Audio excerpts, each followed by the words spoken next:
Our goal is always one, that is to make profits. That's why each and every day we are actually improving these tools to actually help traders become profitable. We have a friend of ours here who says, man, si unipe mwelekeo, bona sasa niko na $40 na nataka in 3 months nifikishe, that is $1,000. Yeah, nifanyeaje please? So I just want to give some guidance like how you need actually to do it.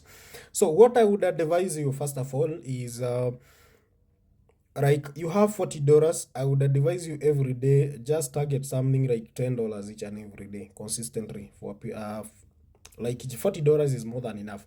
But I wouldn't advise you to do compounding. Yeah, I wouldn't advise you to do compounding because a time will come probably you might blow the account, so that at least you don't suffer a huge loss. I wouldn't advise you to do compounding.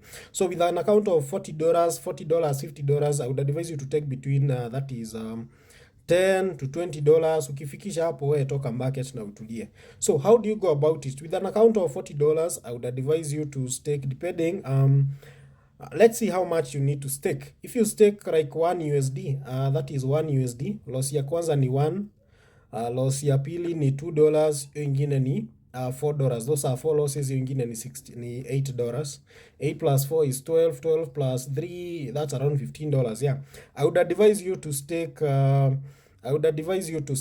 just 1 USD. So don't risk the whole account. Like the moment you hit 3 consecutive losses or even 4 consecutive losses, the whole account is down, because you'll go to some fools and they'll advise you just take 5, take a few contracts. No, we need you need to trade in such a way that even if you happen to hit 3 or 4 consecutive losses, like you remain with at least half the account. Yeah, that is what I always advise people.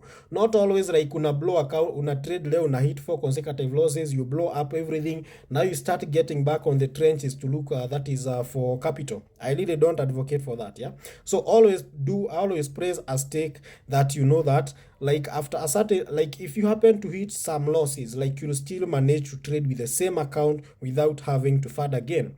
Like for example, if you do when you are doing a stake of 1 USD, loss ya kwanza ni $1, ya pili ni 2, yengine ni 4, yengine ni 8, that's a total of around like 15 USD, and you have an account of $40. So even if you happen to get on a bad market and hit 4 consecutive losses, you'll still manage to make a comeback, because you'll have that is around $25 to make a comeback. That's hiyo iko sawa. So that's the first thing. Just do a stake of that is a stake of around like 1 USD. Then every time for each trade you can go with a TP of around like 4 USD. Yeah, $4. Then you can take about something like 3 trade sessions. By the end of the day, you leave the market with more than $10. Then every time after you trade, you are done with your trades, always make sure you withdraw your profit. Probably the only thing I can advise you is probably you can say like every day you'll be withdrawing something like $10.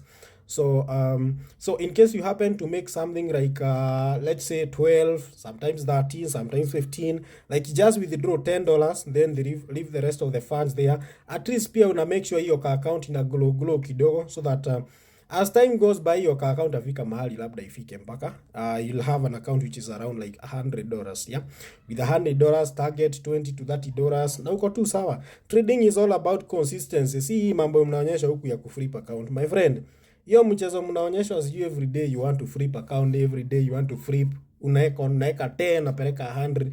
My friend, there is no way you can be consistently profitable. I have been in this game for the last about almost 2 years now. Yeah, it's 2 years now. Yeah, and I can tell you it's flipping account each and every day. Flipping account is not easy. It's not easy. You can never have a consistency, no matter who you are. Yeah, doesn't matter who you are. But trying to flip account each and every day, my friend, it's not possible. You'll do it at one time, like, but you can't do it consistently. Then the markets that I would actually advise you on, I don't know if you have tried that is using the Vashu hook. It's one of the best tool that you'll actually have at the least input, yeah, and have the best results. Just go and try that is the Vashu hook. Try markets like over 4 and 5. For those people who have traded with the Vashu hook, they can actually give us the review. That is one of the best tool ever made, yeah, because when you're trading with the Vashu hook, like let's say you are trading market like under 5, and you have set like on the virtual hook, you have set how many losses, something like, let's say like 4. So that means digit 5, 6, 7, 8 and 9 will have to appear, hiyo tick ichezee kwa hizo digit mara kama 4. After umehit those 4 consecutive losses, that means the tick has been ranging, inachezea kwa digit 5, 6, 7, 8 and 9. After that, the highest possibility, the highest chances is for that tick to go on the lower side.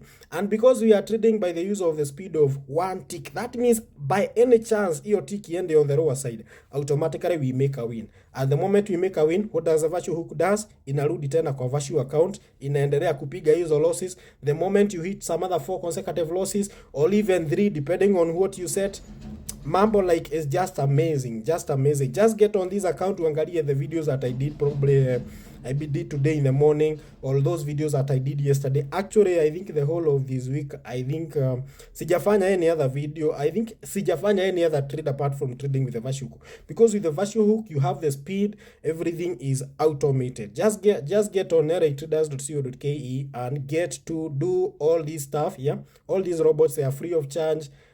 They are the best of the best. Yeah, get on traders and get to try. We have also updated, that is the